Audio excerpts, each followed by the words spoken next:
हरियाणा विधानसभा चुनाव में भाजपा की टिकट के लिए नेताओं ने रिश्तेदारों की कतार लगा दी है। केंद्रीय मंत्री से लेकर सांसद और विधायक तक अपने रिश्तेदारों के लिए टिकट मांग रहे हैं।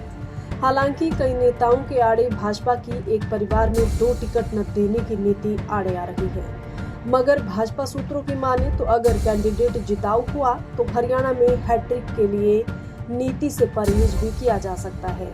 खासतौर पर राष्ट्रीय स्वयंसेवक संघ यानी आरएसएस के फीडबैक के बाद इनको टिकट के चांसेस बढ़ गए हैं, क्योंकि भाजपा 10 साल में 2 टर्म की सरकार चलाने के बाद एंटी इनकम्बेंसी के खतरे से जूझ रही है। ऐसे में बड़े चेहरे हों या उनके रिश्तेदारों पर दांव खेलने का रिस्क लिया जा सकता है। कौन कौन नेता किस रिश्तेदार के लिए टिकट मांग रहे?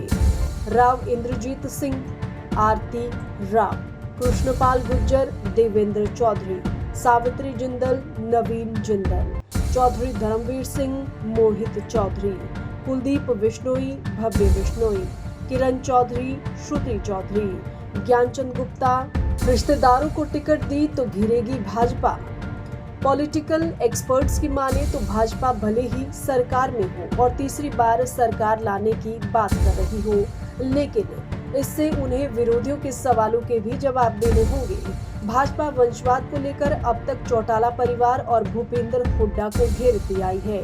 सीएम नायाब सिंह सैनी और कांग्रेस छोड़कर भाजपा में आई किरण चौधरी तो कांग्रेस को बापू बेटा की पार्टी तक कह देते हैं। ऐसे में अगर भाजपा में भी इसी तरह हुआ तो फिर उन सवालों का जवाब कौन दे पाएगा? 26 अगस्त को आ सकती है भाजपा की पहली लिस्ट। 25 को केंद्रीय चुनाव समिति की मीटिंग। हरियाणा में अभी भाजपा की टिकटों की घोषणा नहीं की गई है। 23 और 24 को गुरुग्राम में भाजपा की प्रदेश चुनाव समिति की मीटिंग होगी, जिसमें आरएसएस और प्रदेश भाजपा के दिए नामों पर चर्चा की जाएगी। इसके बाद एक संयुक्त पैनल तैयार कर हाईकमान को भेजा जाएगा।